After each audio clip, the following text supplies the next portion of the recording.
తన తల్లిదండ్రులతో పాటు వర్షాపూర్ అనే ఊళ్ళో ఉండేవాడు. తన తండ్రి ఒక పేద రోజు కూలి. జమీందారుల దగ్గర నుంచి వచ్చిన డబ్బుని దాంట్లో ఎలాగో అలా నెల ఖర్చులకి వచ్చేవి. అలాంటప్పుడు ఒకవేళ ఏమైనా ఖర్చులు వస్తే ఎలా అనిపించేదంటే ఏదో పెద్ద కష్టం వచ్చేసినట్టుగా. ప్రతి సంవత్సరం లాగానే ఈసారి కూడా వర్షాలు మొదలయ్యాయి. చున్ను గొడుగు లేకుండా ఎలాగో అలా స్కూల్ కి చేరుకున్నాడు. కానీ లేట్ అయిపోయింది. తనని చూడగానే టీచర్ ఇలా అంది, చున్ను, అక్కడే ఆగిపో. నీకు ఎన్నిసార్లు చెప్పాను నేను వర్షంలో తడుచుకుంటూ రావద్దు అని, వర్షంలో గొడుగు వేసుకోవాలని.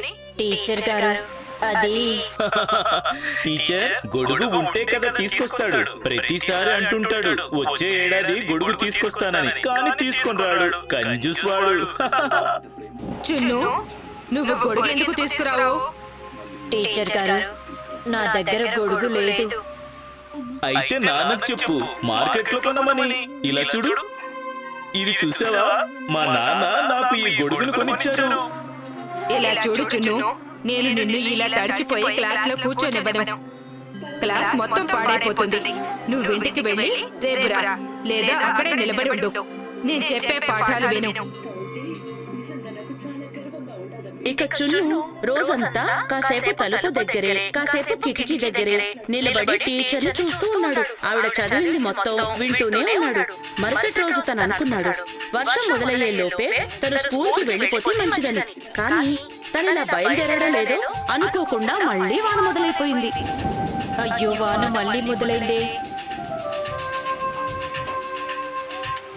నాన్నగారు, నాకు గొడుగు కొనివ్వండి. తప్పకుండా కొనిస్తాను బాబు, త్వరలోనే కొంటానులే. ప్రతి ఏడు మీరు ఇలాగే అంటారు, కానీ నా కొడుకు సంవత్సరం అంతా వర్షంలో తడుచుకుంటూ వెళ్తున్నాడు, చదువుతున్నాడు. మళ్ళీ తర్వాత ఏడు అదే సమస్య మొదలవుతుంది. నన్ను ఏం చేయమంటావో నువ్వే చెప్పు. సంవత్సరం అంతా కష్టపడతాను. 2 పూట్ల భోజనమే కాకుండా ఇంకేమి కొనలేని పరిస్థితి నాది. ఏం చేయమంటావు? నన్ను క్షమించు నాన్న చున్ను. నేను నీ కోసం ఒక చిన్న గొడుగు కూడా కొనలేకపోతున్నాను. మీరు బాధపడకండి నాన్న, నేను వెళ్ళిపోతానులేండి. అరే, ఎలా వెళ్తావు నాన్న? వర్షం. అమ్మా, నేను అలా చెట్ల కింద నుంచి వెళ్తూ జాగ్రత్తగా తడవకుండా స్కూల్ కి చేరిపోతానులే. బాయ్ అమ్మా, బాయ్ నాన్న. అరే కానీ చున్ను వర్షాన్ని తప్పించుకుంటూ జాగ్రత్తగా ఒక చెట్టు కిందకి చేరుకుంటాడు. కాసేపు అక్కడ వెయిట్ చేస్తాడు. కానీ ఆ వర్షం మాత్రం అస్సలు ఆగేలా కనిపించట్లేదు. తను కాసేపు ఆకాశం వైపు చూస్తాడు. ఆకాశం పూర్తిగా నల్లగా ఉంది. ఓహో, మేఘాలు పూర్తిగా నల్లగా ఉన్నాయి. చూస్తుంటే ఇవాళ స్కూల్ కి చాలా ఆలస్యంగా వెళ్తానేమో. నేను ఇక బయలుదేరాలి. ఒకవేళ ఇంకా కాసేపు ఇలాగే వాన పడితే నేను నడుము దాకా తడిసిపోతాను. ఒకవేళ నా స్కూల్ డ్రెస్ తడిసిపోతే టీచర్ కూడా నన్ను క్లాస్ లోకి అస్సలు రానివ్వరు. ఏం చెయ్యాలి? ఏం చెయ్యాలి? తను చెట్టు మీద నిలబడి చాలాసేపు గడిచింది. తనకి ఆకలి వేస్తుంది. తను తన పొట్ట పట్టుకుంటాడు. తనకి చాలా ఆకలిగా ఉంది. ఈ వర్షం ఎప్పటికి తగ్గుతుందో అని ఆలోచిస్తాడు. ఈ లోపు నేను నా స్కూల్ బాక్స్ తినేస్తే మంచిది కదా.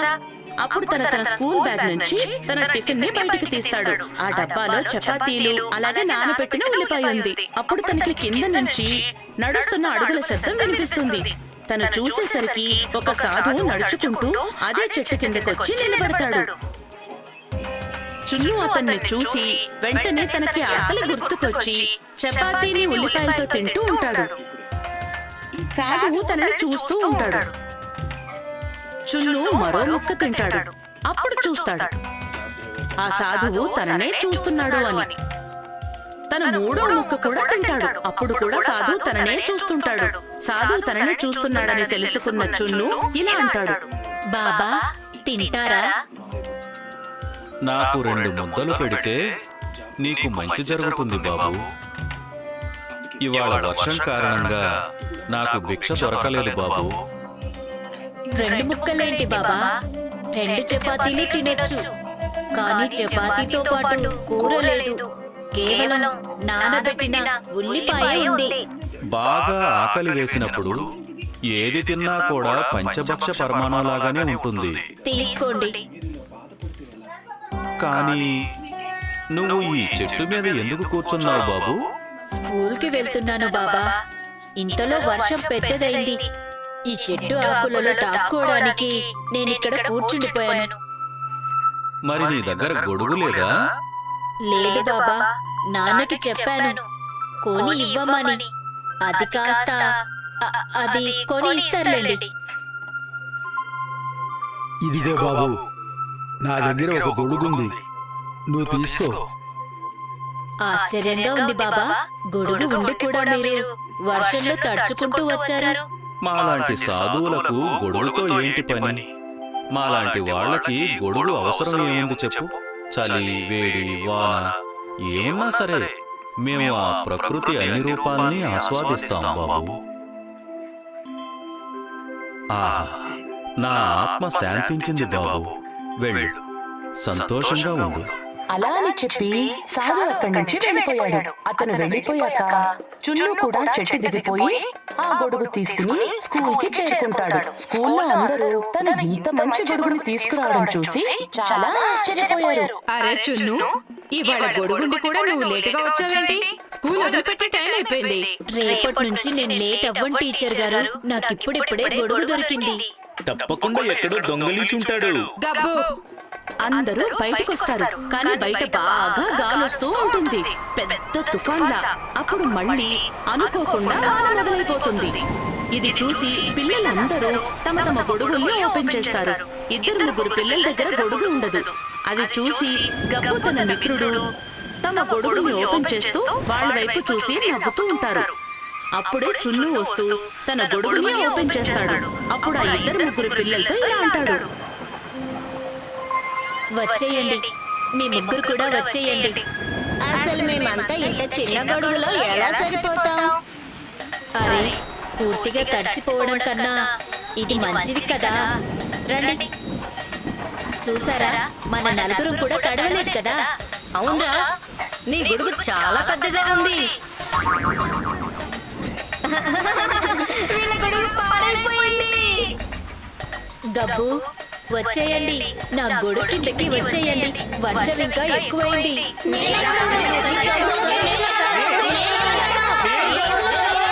అడ్డలండి, తను నన్ను పిలిచాడు. ఇక గప్పు తన మిత్రుల్ని పక్కకు నెట్టేసి చున్ను గొడుగు కిందకి వెళ్తాడు. తన ఆ గొడుగు కిందకి వెళ్ళగానే గొడుగు మరి కొంచెం పెద్దదిగా మారిపోతుంది. అప్పుడే మిగతా మిత్రులందరూ కూడా ఆ గొడుగులోకి వెళ్ళిపోతారు. అప్పుడు గొడుగు మరికొంచెం పెద్దదిగా మారిపోతుంది. అందరూ ఆ గొడుగు కింద సురక్షితంగా ఉంటారు. అందరూ ఊరికి బయలుదేరతారు. అప్పుడు తోవ మధ్యలో ఒక్కొక్కరుగా చొప్పున ఎంతో మంది కలుస్తారు. వాళ్ళు కూడా చున్ను గొడుగులోకి వచ్చేస్తారు. నెమ్మదిగా ఆ గొడుగు ఎంత పెద్దదిగా మారిపోతుందంటే దాన్ని చూస్తే ఎలా అనిపిస్తుందంటే చున్ను కాదు, శ్రీకృష్ణులా కనిపిస్తాడు. గోవర్ధన పర్వతాన్ని ఎత్తి వాళ్లతో పాటు వెళ్ళిపోతున్నట్టుగా. జమీందర్ గారు, మీరిక్కడ నన్ను పిలిపించి ఉండాల్సింది. ఏదైనా పని ఉందా? నాకు తెలిసింది, మీ అబ్బాయి దగ్గర చాలా పెద్ద గొడుగు ఉందంట కదా. దాని కింద ఊరు మొత్తం వర్షం నుండి తప్పించుకుంటూ ఇంటికి చేరుకున్నారంట. అదేం లేదే. ఇలా చూడండి, ఇది చాలా చిన్న గొడుగే. ఒక పిల్లాడు ఇందులో సరిపోతాడంతే. అసలు ఇది ఎలా సాధ్యం? నేను స్వయంగా నా కళ్ళతో చూశాను. చూసారా, ఈ గొడుగు చిన్నదే కదా. కానీ నేను చూసినప్పుడు, జమీందార్ గారు, మమ్మల్ని కూడా తడవకుండా కాపాడండి. అరే, ఈ గొడుగు పెద్దదిగా మారిపోయిందే. చూసావా, నేను చెప్పాను కదా. బాబు చున్ను, నీకు ఈ గొడుగు ఎక్కడ దొరికింది? ఈ గొడుగు నాకు ఇవాళ ఒక సాధువు ఇచ్చి వెళ్లారు. ఓ, అందుకే ఇది మాయా గొడుగు. దీంట్లో మనం సంవత్సరానికి సరిపడా నీరు దాచిపెట్టొచ్చు. అది ఎలా జమీందార్ గారు? దీని కిందకి ఎంతమంది మనుషులు వచ్చినా సరే ఇది అంతే పెద్దదిగా మారిపోతూ ఉంటుంది. మనం మన ఊరు ఇంకా చెరువుకి మధ్యలో చున్నూని ఈ గొడుగుని ఇచ్చి నిలబెడదాం. అప్పుడు దాని కింద చున్నూకి ఒకవైపు చెరువు దాకా, మరోవైపు కాలువ దాకా ఊర్లో వాళ్ళని నిలబెట్టేద్దాం. వాళ్ళంతా నీళ్ల నుండి తప్పించుకోవాలంటే ఈ గొడుగు చెరువు నుండి కాలువ దాకా పెద్దదైపోతుంది. అప్పుడు పడే వాన నీరు మొత్తం చెరువులో లేదా కాలువలోకి వెళ్లి పడుతుంది. అప్పుడు మనకి సంవత్సరం అంతా నీళ్ల సమస్య తీరిపోతుంది కదా.